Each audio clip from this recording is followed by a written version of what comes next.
The titled are powerful. Those around them are expected to yield, to withdraw their opposition, and to conform to their will, in the arena in which the title was won. The exercise of power always presupposes resistance. Power is never evident until two or more elements are in opposition. Whichever element can move another is the more powerful. If no one else ever strove to be a bodhisattva, or the baton-twirling champion of the state of Indiana, those titles would be powerless. No one would defer to them. The exercise of power also presupposes a closed field and finite units of time. My power is determined by the amount of resistance I can displace within given spatial and temporal limits. The question is not whether I can lift 10 pounds, but whether I can lift 10 pounds 5 feet off the ground in 1 second, or within some other precise limitation of time and space.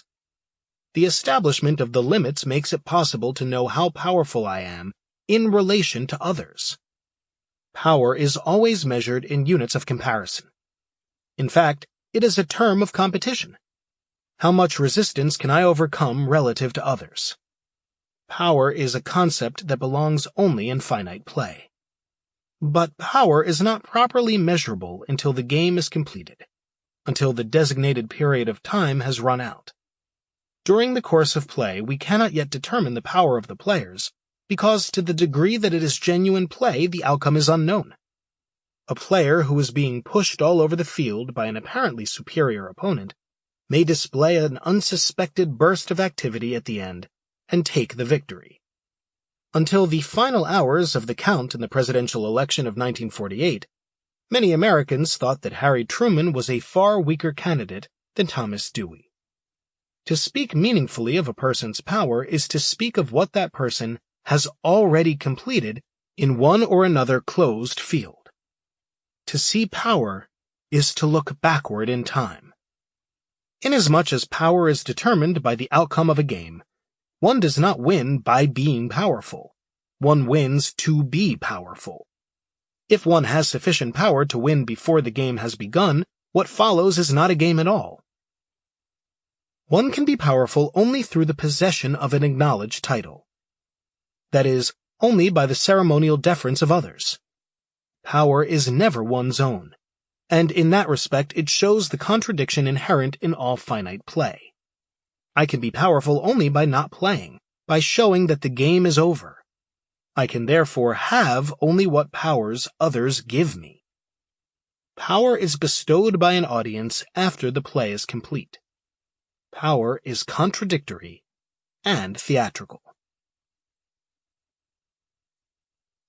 It may seem implausible to claim that power is a matter of deference to titles. If anything appears to be a permanent feature of reality, it is power. The constant impingement on us of superior forces both without and within. Everything from changes in the weather and acts of national governments to the irresistible push of instinct and the process of aging seems to confirm us as helpless creatures of circumstance, and to that degree powerless. It seems plainly false to say that power is theatrical. And yet, the theatrical nature of power seems to be consistent with the principle arrived at earlier. Whoever must play cannot play. The intuitive idea in that principle is that no one can engage us competitively unless we fully cooperate, unless we join the game and join it to win. Because power is measurable only in comparative, that is, competitive, terms, it presupposes some kind of cooperation. If we defer to titled winners, it is only because we regard ourselves as losers. To do so is freely to take part in the theater of power. There certainly are acts of government, or acts of nature, or acts of God that far exceed any contravening ability of our own. But it is unlikely that we would consider ourselves losers in relation to them. We are not defeated by floods, or genetic disease, or the rate of inflation. It is true that these are real, but we do not play against reality. We play according to reality. We do not eliminate weather or genetic influence, but accept them as the realities that establish the context of play, the limits within which we are to play. If I accept death as inevitable, I do not struggle against mortality, I struggle as a mortal. All the limitations of finite play are self-limitations.